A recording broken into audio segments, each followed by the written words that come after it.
अगर आप अमीर बनना चाहते हैं या अमीर बने रहना चाहते हैं तो आपको अपने एसेट्स को बढ़ाना होगा, लाइबिलिटीज को कम करना होगा। हेल्थ इंश्योरेंस यानी स्वास्थ्य बीमा जीवन का एक ऐसा एसेट है जो आपके जीवन के सारे महत्वपूर्ण एसेट्स को प्रोटेक्ट करता है। हेल्थ इंश्योरेंस आपका घर, प्रॉपर्टी, ज्वेलरी को प्रोटेक्ट करता है। हेल्थ इंश्योरेंस आपके जीवन भर की सेविंग्स को प्रोटेक्ट करता है। आज की भागती दौड़ती जिंदगी में हेल्थ इंश्योरेंस जीवन का सबसे महत्वपूर्ण एसेट है। हम अपने जीवन में कुछ गोल सेट करते हैं, कुछ लक्ष्य निर्धारित करते हैं और फिर इन लक्ष्यों को पूरा करने के लिए पैसों की बचत करते हैं, जैसे कि बच्चों की हायर एजुकेशन, बच्चों की शादी, नया घर, हमारे खुद के रिटायरमेंट की प्लानिंग। लेकिन अगर आपने अपने और परिवार के लिए एक एडिक्वेट यानी कि पर्याप्त हेल्थ इंश्योरेंस पॉलिसी लेने का प्लान नहीं किया है तो भविष्य के लक्ष्यों को पूरा करने के लिए की गई सारी सेविंग एक अनप्लैन्ड इमरजेंसी हॉस्पिटलाइजेशन पर खर्च हो सकती है। क्योंकि कोई भी बीमारी या एक्सीडेंट आपसे आपकी उम्र, नाम या पैसा पूछकर नहीं आती। अगर किसी भी व्यक्ति की यह धारणा है कि बीमारी 60 साल या 50 साल की उम्र के बाद आएगी तो वो सरासर गलत है। कोविड-19, मंकी पॉक्स, स्वाइन फ्लू जैसे पैंडेमिक्स ने यह प्रूव कर दिया है कि लाइफ कितनी अनसर्टेन है। कोई भी बीमारी आपसे आपका बजट पूछकर नहीं आएगी। एक हेल्थ इंश्योरेंस पॉलिसी होने के साथ साथ जरूरी है आपके पास एक एडिक्वेट हेल्थ इंश्योरेंस पॉलिसी होना। तो चलिए जानते हैं कि एडिक्वेट हेल्थ इंश्योरेंस पॉलिसी आपकी किस तरह से मदद करती है। नंबर 1, गंभीर से गंभीर बीमारी का भी आप समय रहते इलाज करा सकते हैं। नंबर 2, बेस्ट हॉस्पिटल के बेस्ट डॉक्टर से आप कंसल्ट कर सकते हैं। नंबर 3, बीमारी के खर्चों की वजह से आपको फाइनेंशियल क्राइसिस का सामना नहीं करना पड़ेगा। और नंबर 4, इनकम टैक्स एक्ट के अंडर सेक्शन 80D के अकॉर्डिंग आप इनकम टैक्स में 75,000 रुपीज तक का रिबेट भी ले सकते हैं। अब आपके मन में एक सवाल आता है कि हेल्थ इंश्योरेंस पॉलिसी कब खरीदें, कितने समय छोड़ की खरीदें, कौन सी कंपनी की खरीदें और उसमें क्या क्या फीचर्स होने चाहिए। आपके इन सभी सवालों के जवाब मैं 10 पॉइंट में देने जा रहा हूं। नंबर 1, हेल्थ इंश्योरेंस पॉलिसी कब खरीदें। हेल्थ इंश्योरेंस पॉलिसी आपको अपनी पहली इनकम, पहली सैलरी के साथ ही खरीद लेनी चाहिए, क्योंकि हेल्थ इंश्योरेंस पॉलिसी के अंदर कुछ एक्सक्लूजन्स होते हैं, कुछ वेटिंग पीरियड्स होते हैं। यंग एज में हेल्थ इंश्योरेंस पॉलिसी लेने से आपको कम प्रीमियम में ज़्यादा कवरेज मिलता है और ज़्यादा फीचर्स मिलते हैं।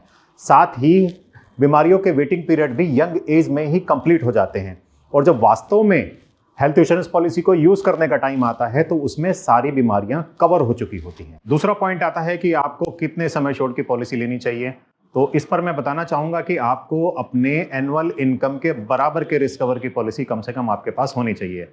एग्जाम्पल, अगर आप साल के 10 लाख रुपए कमाते हैं तो आपके पास कम से कम 10 लाख रुपए के समय छोड़ रिस्क कवर की पॉलिसी होनी चाहिए। या फिर आप ये भी चेक कर सकते हैं कि जिस भी सिटी में आप रहते हैं उस सिटी के बेस्ट हॉस्पिटल में ओपन हार्ट सर्जरी में कितना एक्सपेंस आता है। तीसरे पॉइंट पर आता है कि आपको कौन सी इंश्योरेंस कंपनी की पॉलिसी लेनी चाहिए। देखिए, बहुत सारी इंश्योरेंस कंपनियां मार्केट में अवेलेबल हैं, प्राइवेट इंश्योरेंस कंपनियां भी अवेलेबल हैं, पब्लिक सेक्टर की कंपनियां भी अवेलेबल हैं और सारी ही इंश्योरेंस कंपनियां कहती हैं कि उनका प्रोडक्ट सबसे अच्छा है और सबके पास कोई ना कोई यूनिक फीचर्स भी है। लेकिन आपको चेक करना है कि जिस इंश्योरेंस कंपनी की पॉलिसी आप लेने जा रहे हैं उस कंपनी का क्लेम सेटलमेंट रेशो कैसा है। अब क्लेम सेटलमेंट रेशो क्या होता है? क्लेम सेटलमेंट रेशो का मतलब है कि अगर किसी इंश्योरेंस कंपनी के पास 100 क्लेम आए और उसने उसमें से 95 क्लेम सेटल कर दिए तो उस इंश्योरेंस कंपनी का क्लेम सेटलमेंट रेशो 95% होगा। आइडियली एक इंश्योरेंस कंपनी का क्लेम सेटलमेंट रेशो 95% से लेके 99% के बीच में होना चाहिए। चौथे पॉइंट पर आप चेक करिए कि जो पॉलिसी आप लेने जा रहे हैं उस पॉलिसी में हॉस्पिटल के रूम रेंट पर कैपिंग नहीं होनी चाहिए, क्योंकि हेल्थ इंश्योरेंस पॉलिसी के अंदर हॉस्पिटल के रूम से ही हॉस्पिटल के सारे एक्सपेंसेस लिंक होते हैं। हॉस्पिटल रूम रेंट कैपिंग के ऊपर मैंने एक एक्सक्लूसिव वीडियो बनाया है जिसमें मैंने हॉस्पिटल की रूम कैपिंग को एग्जाम्पल के साथ एक्सप्लेन किया है। अगर आप हॉस्पिटल की रूम कैपिंग को पूरी तरह समझना चाहते हैं तो आप मेरा वो वीडियो देखना ना भूलें। पांचवा पॉइंट जो हेल्थ इंश्योरेंस पॉलिसी के लिए बहुत ही क्रूशियल और इंपॉर्टेंट पॉइंट है। देखिए, पॉलिसी लेते समय आप अपने और परिवार के हर सदस्य की हेल्थ की स्थिति के बारे में बिल्कुल सटीक और साफ साफ जानकारी दें। अगर आपका या परिवार के किसी सदस्य का पॉलिसी लेने से पहले कोई हॉस्पिटलाइजेशन हुआ है किसी बीमारी या एक्सीडेंट की वजह से तो आप इंश्योरेंस कंपनी को वो जानकारी दें, इंश्योरेंस कंपनी को बताएं और इंश्योरेंस कंपनी को उस हॉस्पिटलाइजेशन से संबंधित कागज, पेपर जैसे कि discharge summary, diagnostic test, doctor का प्रिस्क्रिप्शन इंश्योरेंस कंपनी को उपलब्ध कराएं। क्योंकि इंश्योरेंस पॉलिसीज के अंदर एक क्लॉज होता है misrepresent of fact, non disclosure of fact. देखिए, इंश्योरेंस कंपनी जो भी पॉलिसी आपको इशू करती है वो आपके द्वारा दी गई इंफॉर्मेशन के बेस पर ही इशू करती है। कोई भी गलत इंफॉर्मेशन या कोई भी कम इंफॉर्मेशन भविष्य में आपका क्लेम रिजेक्ट करा सकती है। छठे पॉइंट पर आप चेक करिए कि जो पॉलिसी आप लेने जा रहे हैं उसमें प्री एंड पोस्ट हॉस्पिटलाइजेशन कितना है, क्योंकि देखिए हॉस्पिटल ही नहीं, हॉस्पिटल जाने से पहले भी बहुत सारे एक्सपेंसेस होते हैं। हॉस्पिटल जाने से पहले आपने डॉक्टर को कंसल्ट किया हुआ होता है, हॉस्पिटल जाने से पहले आपने बहुत सारे डायग्नोस्टिक टेस्ट कराए हुए होते हैं, और हॉस्पिटल जाने से पहले आपने बहुत सारी मेडिसिन भी खाई हुई होती हैं, और सेम हॉस्पिटल से आने के बाद भी खर्चे होते हैं। तो आपको ये चेक करना है कि जो पॉलिसी आप लेने जा रहे हैं उसमें प्री एंड पोस्ट हॉस्पिटलाइजेशन का कवरेज कितना है। और मोस्टली जितनी भी लीडिंग इंश्योरेंस कंपनियां हैं सभी में प्री एंड पोस्ट हॉस्पिटलाइजेशन के लिए 60 डेज प्री हॉस्पिटलाइजेशन का कवरेज मिलता है और 180 डेज पोस्ट हॉस्पिटलाइजेशन का कवरेज मिलता है। सातवें पॉइंट पर पॉलिसी लेते समय ये जरूर चेक करें कि आपकी पॉलिसी में एनुअल हेल्थ चेकअप का कितना कवरेज है।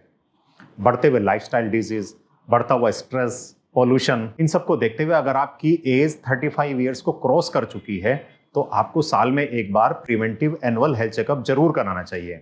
एक प्रिवेंटिव एनुअल हेल्थ चेकअप आपको बीमार होने के रिस्क को काफी हद तक कम कर देता है और गंभीर से गंभीर बीमारी का भी समय रहते पता लग जाता है और उसका समय रहते ट्रीटमेंट हो जाता है। Point number 8, network hospital list.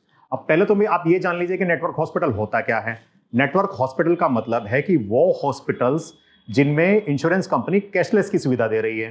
तो आपको चेक क्या करना, आपको चेक ये करना है कि जिस भी सिटी में आप रहते हैं उस सिटी के कितने हॉस्पिटल इंश्योरेंस कंपनी के नेटवर्क हॉस्पिटल की लिस्ट में है। और साथ में ये भी जरूर चेक करें कि जिस हॉस्पिटल को आप बेस्ट हॉस्पिटल मानते हैं क्या वो उस नेटवर्क हॉस्पिटल की लिस्ट में है। और उसको जानने का सबसे अच्छा तरीका यह है कि जो भी इंश्योरेंस कंपनी की आप इंश्योरेंस पॉलिसी लेने जा रहे हैं उस इंश्योरेंस कंपनी की वेबसाइट पर जाइए और नेटवर्क हॉस्पिटल को क्लिक कीजिए, अपना सिटी डालिए, अपना स्टेट डालिए और आप चेक कर सकते हैं कि आपके सिटी में नेटवर्क हॉस्पिटल्स में कितने हॉस्पिटल अवेलेबल हैं। नंबर 9, बहुत इंपॉर्टेंट पॉइंट है। देखिए, कभी हेल्थ इंश्योरेंस पॉलिसी में कुछ एक्सक्लूजन्स होते हैं, कुछ वेटिंग पीरियड्स होते हैं। कोई भी इंश्योरेंस कंपनी ऐसी नहीं होती जिसमें पहले दिन से ही सारी बीमारियां कवर हो जाती हों। तो आपको ये चेक करना है कि जो पॉलिसी आप लेने जा रहे हैं उस पॉलिसी के अंदर शुरू के 2 साल में कौन कौन सी बीमारियां एक्सक्लूडेड हैं और परमानेंट एक्सक्लूजन की लिस्ट में कौन कौन सी बीमारियां हैं। साथ ही ये जरूर चेक करें कि अगर कोई बीमारी आप पॉलिसी लेते समय डिक्लेयर कर रहे हैं तो इंश्योरेंस कंपनी उस बीमारी पर कितने साल का वेटिंग पीरियड लगा रही है। Last point 10 but not a least point, एक qualified, competent and full time agent से ही पॉलिसी खरीदिए। ऑनलाइन और पार्ट टाइम एजेंट को आप अवॉइड करिए। देखिए, हो सकता है कि ऑनलाइन आपको पॉलिसी कुछ % सस्ती मिल रही हो लेकिन ऑनलाइन आपको आफ्टर सेल सर्विस नहीं मिलेगी। देखिए, क्लेम चाहे रिएम्बर्समेंट हो या कैशलेस हो, इंश्योरेंस कंपनी कभी भी कोई भी क्वेरी रेज कर सकती है और कभी कभी उस क्वेरी में एक ऐसी टेक्निकल लैंग्वेज यूज होती है जो आम आदमी की समझ से बाहर होती है। एक क्वालिफाइड डॉक्टर या क्वालिफाइड एजेंट ही उस लैंग्वेज को समझ सकता है। तो एक ऐसे कॉम्पिटेंट क्वालिफाइड एजेंट से पॉलिसी खरीदें जो क्लेम्स के समय पे आपकी पूरी तरह से हेल्प कर सकें। मैं समझता हूं कि ये 10 पॉइंट्स आज के लिए काफी हैं। अगर इन 10 पॉइंट्स को चेक करने के बाद अगर आप कोई हेल्थ इंश्योरेंस पॉलिसी परचेज करते हैं तो मैं पूरे विश्वास के साथ कह सकता हूं कि आपको भविष्य में कभी भी क्लेम के समय पे प्रॉब्लम नहीं होगी। इन 10 पॉइंट्स के अलावा भी अगर आपके कुछ सवाल हैं, कुछ क्वेरीज हैं तो आप नीचे दिए हुए कमेंट बॉक्स में मुझसे पूछ सकते हैं और साथ ही मेरे चैनल को सब्सक्राइब करना ना भूलें। मेरा नाम संदीप सिंघल है, मैं insurancesewa.com का को फाउंडर हूं। insurancesewa.com पिछले 18 सालों से अपने कस्टमर्स को इंश्योरेंस क्लेम सर्विसेज प्रोवाइड कर रही है। insurancesewa.com के पास एक qualified and dedicated claim team है जो किसी भी इंश्योरेंस कंपनी से अपने कस्टमर्स का क्लेम सेटलमेंट कराने के लिए कॉम्पिटेंट है। Thank you so much.